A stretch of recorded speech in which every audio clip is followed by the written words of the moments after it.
حضرت اسما بنت ابی بکر رضی اللہ تعالی عنہ فرمانے لگی اگر میں سچ بتاتی ہوں کہ حضور غار ثور میں ہے تو معیار یہ ہے کہ یہ وفا کے خلاف ہے، اور اگر میں جھوٹ بولتی ہوں تو میرا دین مجھے اجازت نہیں دیتا۔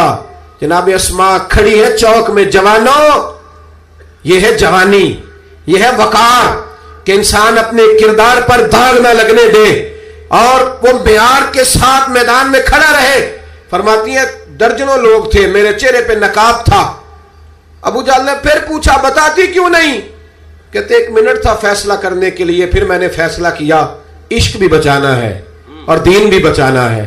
فرماتی ہے میں نے فوراً کہا، میں نے کہا ابو جہل سن، پھر اگر تو سوال سے باز نہیں آتا تو سن، میں صدیق کی بیٹی ہوں، جھوٹ نہیں بول سکتی، مجھے خبر ہے وہ دونوں کہاں ہیں، پر میں تمہیں بتاؤں گی نہیں۔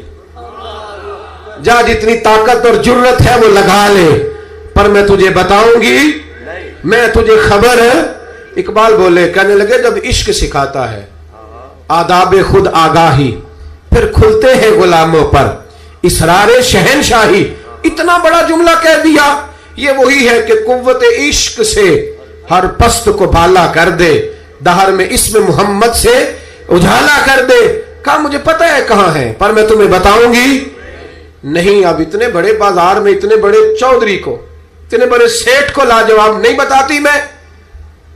تو بزدل لوگ ہوتے ہیں، پھر جب دلیل ختم ہوتی ہے تو جھگڑا کرتے ہیں۔ ابو جہل نے ایک تھپڑ مارا۔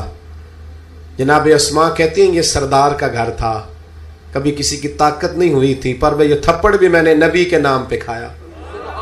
فرماتی ہے میں زمین پہ گری، میرے کان میں بالی تھی، وہ ٹکرائی ایک پتھر سے، خون بہنے لگا۔ لوگوں نے ابو جہل کو پکڑا، حیا کر، بچیوں کے اور عورتوں کے منہ لگتا ہے، اسے لے گئے۔ فرماتی ہے میں اسی طرح اٹھی، اٹھ کے میں نے چہرے پر پھر سے کپڑا لپیٹا، خون کو چھپایا اور پھر روٹی پکانے لگی۔ فرماتی ہیں اسی طرح کھانا بنایا، پھر کئی دفعے نکل کے دیکھا، جب کوئی راہوں میں نہ رہا، فرماتی ہیں سنسان رستوں میں میں غار ثور کی طرف بڑھی، اور جب میں غار ثور میں کھانا لے کے گئی تو چہرہ چھپا ہوا تھا۔ باپ تو باپ ہوتا ہے نا، بیٹی تو رات کو ٹیلی فون پہ صحیح بات نہ کرے تو باپ گھر آ کے کہتا ہے نیند نہیں آ رہی، لگتا ہے بیٹی کو سسرال میں کوئی تکلیف ہے، اور بیٹی منہ چھپا کے غار میں پہنچی تو جناب صدیق اکبر پریشان ہوئے، بیٹے کیا بات ہے، منہ کیوں چھپایا ہے، بتاؤ۔ کچھ نہیں ابا جی یہ دیکھیں آج کیا پکایا۔ کہ نہیں پتر بتا معاملہ کیا ہے، کیا بات ہے۔ جب 2-3 دفعہ جناب صدیق اکبر نے تشویش کے عالم میں پوچھا تو حضور علیہ السلام نے فرمایا، کریم فرمانے لگے اسما بتاتی کیوں نہیں، معاملہ کیا ہے؟ تو پھر جناب اسما رو پڑی، ایک واری میری آنکھیاں چوں اونا نے اتھرو پونجے سن، ہن چسکا پہ گیا رونے دا، ہر ویلے آہو زاری دا۔ جناب اسما رو پڑی، کہ کھولیے کپڑا بتائیے۔ فرماتی ہیں پھر سے کپڑا کھولا، خون پھر جاری ہونے لگا۔ عرض کی یا رسول اللہ آج عجیب دراہے پہ کھڑی ہو گئی تھی، عشق بھی تھا اور دین بھی تھا، اگر میں بتاتی تھی کہ آپ کہاں ہیں تو عشق نہیں بچتا تھا، اور اگر نہیں بتاتی تھی تو جھوٹ تھا، پھر مجھے میدان میں ڈٹ کے سچ بولنا پڑا۔